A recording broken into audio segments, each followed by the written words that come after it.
Mesdames, Messieurs, bonjour et bienvenue. Vous êtes sur Ziana TV, la chaîne au cœur des diasporas. Toujours l'actualité autour du Covid-19. Nous allons du côté de Pointe-Noire en direct avec Monsieur Brice Makosso. Bonjour, Monsieur Makosso. Bonjour, Monsieur Makosso. Alors, Brice Makosso, vous coordonnez la coalition Publiez ce que vous payez au Congo. Vous avez sorti une note de position il y a quelques jours. Comment l'interpréter et quel est le message que vous voulez faire passer par rapport à cette crise liée au Covid-19? Écoutez, il y a deux messages, si vous voulez. Le tout premier, c'est demander à la population congolaise de suivre les instructions qui nous ont été données aussi bien par l'OMS que le gouvernement de notre pays. Appeler notre gouvernement à la stricte transparence en ce qui concerne la gestion de la crise. Et également appeler la République du Congo à revoir ses engagements internationaux, notamment en ce qui concerne la gestion de la dette du Congo. Alors, Brice Makosso, cette note de position a déjà un intitulé qui devrait faire l'objet d'interprétation transparence dans la gestion de l'épidémie du coronavirus, de l'urgence de réviser les accords avec les partenaires financiers, FMI y compris. Pourquoi exiger une transparence dans la gestion d'une crise qui, elle, est sanitaire? Alors, vous savez que chez nous, nous avions des problèmes en ce qui concerne l'accès à l'information. Donc, nous appelons le gouvernement de, excusez-moi, nous appelons le gouvernement de la République à faire de la transparence, c'est-à-dire qu'à communiquer au maximum toutes les informations auprès de la population. Hier, on a vu qu'à l'issue du Conseil des ministres, le nombre des cas a augmenté. Et donc, il est important qu'il y ait une mise à jour continuelle de ces nombres de cas qu'il y a dans le pays. C'est cela la transparence, mais la transparence aussi dans la gestion des fonds qui ont été alloués pour la riposte contre l'épidémie, en respectant les procédures budgétaires requises. Ce n'est pas parce que nous sommes en période de crise qu'on va fouler aux pieds les procédures budgétaires. Donc, il va falloir que le gouvernement fasse le maximum de transparence dans ces deux domaines, gestion budgétaire et gestion de l'information, en vue de donner l'information nécessaire à tous les Congolais. Alors, il y a du nouveau de la gestion budgétaire, puisque dans votre note de position, vous évoquez donc le 1,5 milliard qui avait été annoncé par Clément Mwamba. Aujourd'hui, on passe à 21 milliards. Il y a déjà 841 millions qui ont été, je dirais, mobilisés par le gouvernement. Est-ce que, pour vous, un tel montant, alors que le Congo est en crise, nécessite encore plus de transparence que le montant dérisoire qui était celui de 1,5 milliard? Plus on alloue beaucoup de moyens, plus il va falloir faire preuve de beaucoup de transparence. Déjà, nous souhaiterions que le gouvernement divulgue un plan d'action de riposte par rapport à la maladie. On nous annonce un montant, c'est bien, mais qu'est-ce qu'on va faire avec cet argent? Il va falloir que le gouvernement nous dise, par exemple, qu'on a commandé des doses de traitement, qu'on a commandé des respirateurs, ainsi de suite. Donc, il va falloir que le gouvernement divulgue toutes ces informations afin que les Congolais soient en mesure de suivre qu'est-ce qui a été fait avec l'argent qui a été débloqué. Voilà, qu'est-ce qui a été fait avec l'argent qui a été débloqué, Brice Makosso? Est-ce qu'aujourd'hui, vous êtes sur Pointe-Noire, vous voyez un peu la population? Est-ce qu'il y a des actions concrètes qui vous interpellent, vous, en tant que membre de la société civile, qui rentrent dans le cadre, je dirais, de la sensibilisation organisée par le gouvernement? Non, je crois que la sensibilisation, il va falloir la renforcer.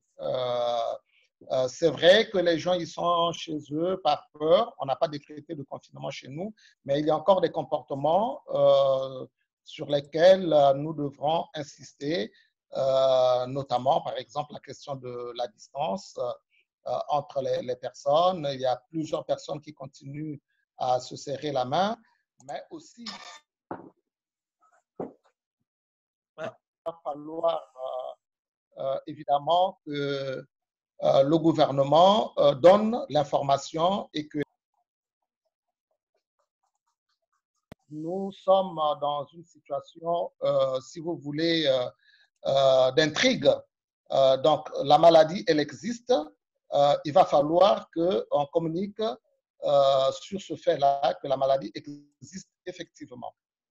Voilà, une maladie qui existe et pourtant, vous l'entendez un peu partout dans les capitales africaines, les gens en doutent. Vous avez interpellé le gouvernement, vous avez interpellé la population tout à l'heure en respectant scrupuleusement les règles, les barrières recommandées par l'Organisation mondiale de la santé. Mais il y a aussi dans cette note de position un aspect plus politique. Brice Makosso, vous demandez au président de la République de pouvoir décrisper le climat politique tendu depuis le scrutin référendaire et présidentiel en procédant à la libération des prisonniers politiques. Est-ce l'occasion pour vous, alors qu'on est plus dans une question sanitaire que politique, Brice Makosso? Nous ne sommes pas seulement dans une question sanitaire, nous sommes également dans une question politique. En fait, si vous voulez, lorsque nous voyons ce qui se passe ailleurs, il s'agit là de la vie de la nation congolaise. Nous ne savons pas encore dans quelle proportion cette épidémie va nous frapper. Et en ce moment, nous avons, si vous voulez, besoin d'unité nationale. Or, il se trouve que cette unité nationale, elle a quand même été mise à mal depuis les derniers scrutins. Nous vivons, les Congolais, il y en a qui vivent dans la peur, sans liberté d'expression. Et donc, il y a un effort à faire pour décrisper le climat politique en libérant les prisonniers politiques et en travaillant évidemment pour l'unité de la nation. C'est plus que nous serons unis que nous pourrions vaincre cette épidémie qui, il faut le dire, ne nous a pas encore frappé de plein fouet. Est-ce que vous attendiez, à quoi vous attendiez-vous ce soir dans le message du président de la République, Brice Makosso? Mais déjà, nous attendons qu'il y ait beaucoup plus de détails, comme nous l'avions dit. Des sommes ont été débloquées. Nous attendions, par exemple, que le Parlement soit convoqué afin de faire un collectif budgétaire, puisque les sommes ont été décidées, c'est le gouvernement qui l'a décidé, mais le budget, c'est une initiative, c'est le Parlement qui a les prérogatives de pouvoir le voter. Donc déjà, j'aimerais que le président rappelle le Parlement pour que ce budget il passe à l'Assemblée nationale, qu'il y ait un plan détaillé de riposte sur cette épidémie. Donc, nous l'avions dit, qu'est-ce qui va être fait avec l'argent. Donc, un plan d'action détaillé afin de permettre aux parlementaires, à la société civile, de suivre, évidemment, l'utilisation des fonds. Votre coalition est souvent, je dirais, en alerte ou lanceur d'alerte sur les questions sociales au Congo. Cette pandémie a commencé quand même depuis quasiment 3 mois. On ne vous a pas entendu. Est-ce que vous attendiez, je dirais, les mesures qui ont été annoncées actuellement avant d'intervenir ou bien vous étiez un peu, je dirais, dans l'expectative? Mais écoutez, comme tous les gouvernements en Afrique, tout le monde a attendu de voir un peu qu'est-ce que ça devrait donner. Il y a eu évidemment des rumeurs que le virus ne supporte pas la chaleur. On avait bon espoir que du fait que le mouvement des migrations vers notre pays ou le tourisme vers notre pays n'est pas très développé, on avait bon espoir que nous n'aurions pas à vivre ce genre de contamination. Mais écoutez, la pandémie, elle est là. Maintenant, il y a des mesures qui ont été annoncées par le gouvernement et ça demande que les citoyens s'expriment, que les citoyens donnent leur point de vue. Et c'est ça que nous avions pu faire à partir de cette note de position que nous venons de publier. Dans cette note de position, Brice Makosso, vous revenez déjà sur le travail qui est le vôtre par rapport à l'exécution des budgets alloués dans la mise en place d'infrastructures sanitaires. Aujourd'hui, quel bilan on peut en faire par rapport à la crise qui rattrape le pays? Mais écoutez, je crois que certainement, je ne sais pas si les rapports que nous avions publiés, que nous publions annuellement sont pris au sérieux, mais aujourd'hui, la réalité nous rattrape. C'est-à-dire que nous voyons très bien que les recommandations que nous avons eu à faire, nous sommes au 5e rapport aujourd'hui de suivi des investissements publics dans le domaine de la santé et nous avions toujours demandé qu'il y ait suffisamment d'investissements dans le secteur de la santé.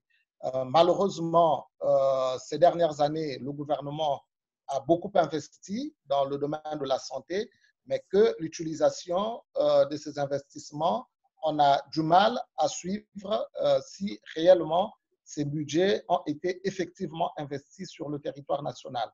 Et donc, aujourd'hui, il est plus que jamais urgent que nous puissions nous mobiliser, qu'il y ait vraiment une véritable prise de conscience au niveau national afin que les moyens soient alloués au secteur de la santé pour pouvoir évidemment protéger la population.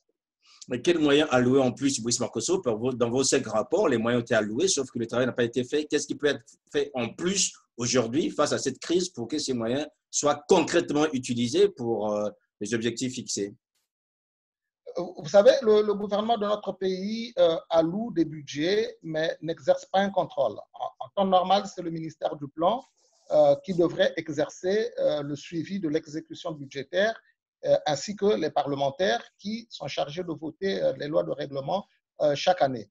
Malheureusement, rarement dans mes descentes, je circule dans toute l'étendue du territoire national, rarement nous avions vu des missions de contrôle du ministère du Plan pour voir ce qui se fait concrètement sur le terrain. Et donc là, il faudrait encore allouer des budgets conséquents au ministère du Plan afin de permettre à ce ministère de faire le suivi des investissements publics sur le terrain, que des missions du ministère du Plan descendent dans tous les départements pour pouvoir contrôler l'effectivité de la réalisation des travaux et l'effectivité des budgets alloués sur le terrain. Voilà, Brice Marcosso, je rappelle donc que vous êtes coordonnateur de Publier ce que vous payez Congo. Rapidement, peut-être présenter, je dirais, cette coalition aux hommes et aux femmes qui nous suivent et qui vous découvrent aujourd'hui. Écoutez, Publier ce que vous payez est une coalition mondiale qui a été lancée en 2002, en juin de 2002, qui appelle à une transparence globale dans le secteur extractif, c'est-à-dire le pétrole, les mines et les gaz. Nous, en 2002, cette coalition qui regroupe aujourd'hui 800 organisations à travers le monde, dont le secrétariat est basé à Londres, suit évidemment une initiative comme l'ITIE et appelle à des règles de divulgation dans le secteur extractif, donc la divulgation des paiements et la divulgation des revenus perçus par les gouvernements des pays hôtes.